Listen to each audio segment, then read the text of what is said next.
ముందు జయసారథి గారు రాజకీయ విశ్లేషకులు మనతో పాటు ఫోన్లో అందుబాటులో ఉన్నారు. జయసారథి గారు నమస్తే అండి, గుడ్ ఈవినింగ్. నమస్తే శ్రీకాంత్ గారు, చెప్పండి. తెలంగాణ ఏర్పాటు అయ్యాకనే చెరువుల మీద ఎఫ్టీఎల్ పైన దృష్టి పెట్టారా? ఈ 10 ఏళ్ల కాలంలో అక్రమ సంపాదన ఆర్జనగా అధికారులు పర్మిషన్ ఇచ్చారా? సో ఈరోజు నష్టపోతున్నది ఎవరు? రాజకీయ కుట్రపూరితంగా జరుగుతున్నటువంటి కోర్స్ అంటే అక్రమంగా కట్టడాలు ఉంటే ఖచ్చితంగా వాటిని కూలగొట్టాల్సిందే. బట్ వీటికి పర్మిషన్లు ఇచ్చిన వాళ్ళు ఉంటారు కదా, వీళ్ళపైన ఎట్లాంటి చర్యలు తీసుకోవాలి? ఈరోజు అదే అధికారులు వచ్చి మళ్ళీ కూలగొడుతున్నటువంటి పరిస్థితి. సామాన్య మధ్యతరగతి ప్రజలు ఈరోజు కాలనీలు ఏర్పాటు చేసుకున్నారు. హెచ్ఎండిఏ పర్మిషన్లు ఉన్నాయి, వాళ్ళకు కూడా లేఅవుట్లు ఉన్నాయి. సో ఇవన్నీ కూడా పర్మిషన్లతో వచ్చినటువంటి కట్టడాలే. సో ఇట్లా నేపథ్యంలో ఆల్ ఆఫ్ సడన్గా ఈరోజు హైడ్రా కూలగొడుతోంది. ఈ పరిస్థితిని ఎట్లా చూడొచ్చు అంటారు? మరి ముఖ్యంగా ఇందాక విజిత్ గారు ఒక మాట అన్నారు, వేల కొద్ది చెరువులు ఉండే హైదరాబాద్లో అన్నట్టు. Yes, exactly. హెచ్ఎండిఏ పరిధిలోనే 3132 చెరువులుంటే జిహెచ్ఎంసీ పరిధిలో 186 చెరువులు ఉన్నాయి. సో ఇందులో ఎంత కబ్జాకు గురయ్యాయి, ఎన్ని లేఅవుట్లు అయ్యాయి, ఎన్ని కట్టడాలు కట్టడం జరిగింది? 2013లోనే కోర్టు స్పందించడం జరిగింది. ఈ చెరువులన్నింటికి కూడా ఎఫ్టీఎల్ని నిర్ధారించాలి, వీటి కోసం పరిరక్షణ కోసం ఒక ప్రత్యేకంగా కమిటీలు కూడా ఏర్పాటు చేయాలంటూ కూడా హెచ్ఎండిఏని ఆ రోజు ఆదేశించడం జరిగింది. సో ఏం జరిగింది జయసారథి గారు, మీరేమన్నా చెప్తారా? శ్రీకాంత్ గారు, యాక్చువల్లీ హైదరాబాద్ అనేది లేక్ సిటీ అండి. Rock city, lake city. Rock అంటే ఎక్కడ పోయినా గుట్టలు, రకరకాల హిల్స్ ఉంటాయి. అట్లాగే సేమ్ టైం ఆ గుట్టలను ఆనుకొని అనేక లేక్స్ ఉంటాయి, చిన్న చిన్న సరస్సులో కాంచి లెక్కలేనన్ని ఉంటాయి. ఈ లేక్ సిటీలో లెక్కలేనన్ని చెరువులు మాయమైపోయినాయి. ఈ 10 ఏళ్లలోనే మాయమైనాయి అనేది అయితే అసంబద్ధం. ఎందుకంటే దీంట్లో ఇప్పుడు గూగుల్ ఉన్నాయి, అన్ని ఉన్నాయి, గూగుల్ మ్యాప్స్ ఉన్నాయి, అన్ని ఉన్నాయి.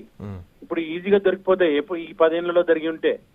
కానీ అంతకుముందు జరిగినటువంటి వాళ్ళు వారెవరు విజిత్ గారు అన్నట్టు దానికైతే లెక్కే లేదు, దానికి అడ్రస్ లేదు. సపోజ్ నల్లకుంటలో వస్తే బతుకమ్మ కుంట చెరువే మాయమైపోయింది, దాని మీద మొత్తం కట్టడాలే వెలిసిపోయినాయి.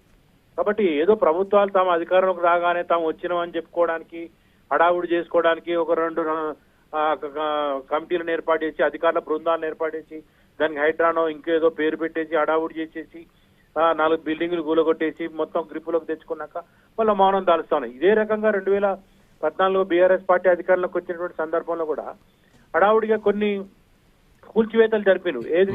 ఇదే నాగార్జున గారి కన్వెన్షన్ చెరువు ఆక్రమించిందని చెప్పేసి కూల్చివేసిండ్రు. ల్యాండ్కో కూడా అక్రమంగా కట్టింది అని చెప్పేసి చెప్పిండ్రు.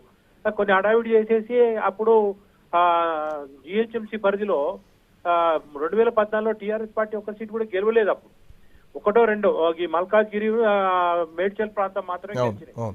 కాబట్టి అప్పుడు మొత్తం గ్రిప్పులోకి తీసుకొచ్చుకోవడానికి, అంటే సీమాంధ్ర ప్రాంత ఓటర్లు రాబోయే జిహెచ్ఎంసీ ఎన్నికల్లో తమకు ఓటు వేస్తారో వేయరో అనే ఉద్దేశంతో ఆ రకంగా చేసి వాళ్ళందరినీ గ్రిప్పులోకి తీసుకొచ్చుకున్నారనేది గగ్గోలు పెట్టింది.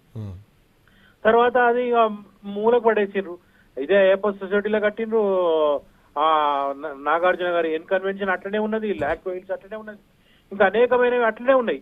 కానీ మళ్ళీ పెద్ద ఎత్తున దాని తర్వాత ఇప్పుడు మళ్ళీ 10 ఏళ్ల తర్వాత కాంగ్రెస్ పార్టీ తాము కొత్తగా అధికారంలోకి వచ్చినట్టు 50 ఏళ్ళుగా అధికారంలో ఉండి ఎన్ని వేల వెంచర్లు అనేక ప్రాంతాల్లో, చెరువుల ప్రాంతాల్లో వెలిసినాయి. అధికారులను ఎవరిని బాధ్యులు చేయకుండా కట్టుకున్నటువంటి సామాన్య ప్రజల్ని బాధ్యులు చేయడం సరైనది కాదు.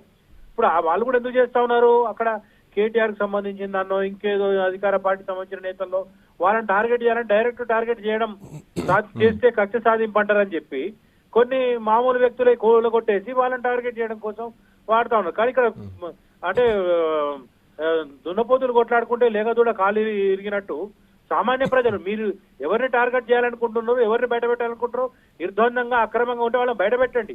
దాన్ని వదిలిపెట్టేసి 100 గదాల 120 గదాల 50 గదాల కట్టుకున్నటువంటి వాళ్ళని తీసుకొచ్చేసి వాళ్ళకి అధికారులు అనుమతి ఇచ్చింది. మరి వాళ్ళకి ఏం చేస్తున్నారు? మరి మీరు ఏదైనా ఉందా? అది ఏ పీరియడ్ లో జరిగింది? అప్పుడు ఉన్న అధికారి ఉన్నాడా? అధికారి ఉంటే వాళ్ళ మీద చర్యలు తీసుకోవాలి, వాళ్ళ మీద యాక్షన్ తీసుకోవాలనేటువంటి ఒక విధానం ఉందా హైడ్రాకు?